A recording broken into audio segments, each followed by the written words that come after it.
എല്ലാവർക്കും സുഖമല്ലേ? ഞാൻ നിങ്ങൾക്കൊരു കഥ പറഞ്ഞു തരാം. ഒരു ദിവസം ഒരു ചീത്ത അമ്മമ്മ ഉണ്ടായിരുന്നു. അപ്പൊ ആ ചീത്ത അമ്മമ്മ വേദക്കുട്ടി കൊണ്ട് ചോദിച്ചു, ഇച്ചിരി വെള്ളവും ഫുഡും തരാവൂന്ന. അപ്പൊ വേദക്കുട്ടി പറഞ്ഞു അമ്മമ്മ തരാലോ അമ്മമ്മ. അപ്പഴേ അമ്മമ്മ പറഞ്ഞു വേദക്കുട്ടി ഒന്ന് നമുക്ക് കളിക്കാം.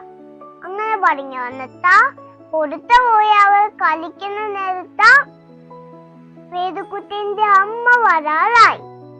അപ്പൊ അമ്മമ്മയോണ്ട് വേദക്കുട്ടി പറഞ്ഞു, എന്റെ അമ്മ വരാറായി, ഞാനൊന്ന് പോവട്ടെ ഇങ്ങനെ പറഞ്ഞു. വേദക്കുട്ടിന്റെ അമ്മ വന്നപ്പോ അവരോ ഒന്നും കണ്ടില്ല. അപ്പൊ അമ്മ അവിടെ വിഷമായിട്ടിരിക്കുക. അപ്പൊ സൂപ്പമ്മ വന്ന അമ്മയോട് ചോദിച്ചു, എന്താ അമ്മ, ഞാൻ അമ്മേനെ വേദക്കുട്ടീനെ കാണിച്ചു തരാം. അപ്പഴാ വേദക്കുട്ടിക്ക് മനസ്സിലായതാ ഇതൊരു ചീത്ത അമ്മമ്മയാണ്.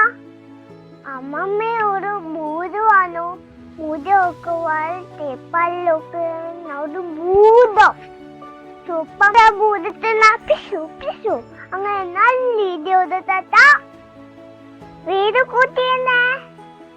വേദക്കുട്ടിന്റെ അമ്മയ്ക്ക് കൊടുത്തു. കൂട്ടുകാരെ, എന്റെ കഥ ഇഷ്ടപ്പെട്ടു നിങ്ങൾക്ക്? ഇഷ്ടപ്പെട്ടെങ്കിൽ ഷെയർ ചെയ്യുക, ലൈക്ക് ചെയ്യുക, സബ്സ്ക്രൈബ് ചെയ്യുക.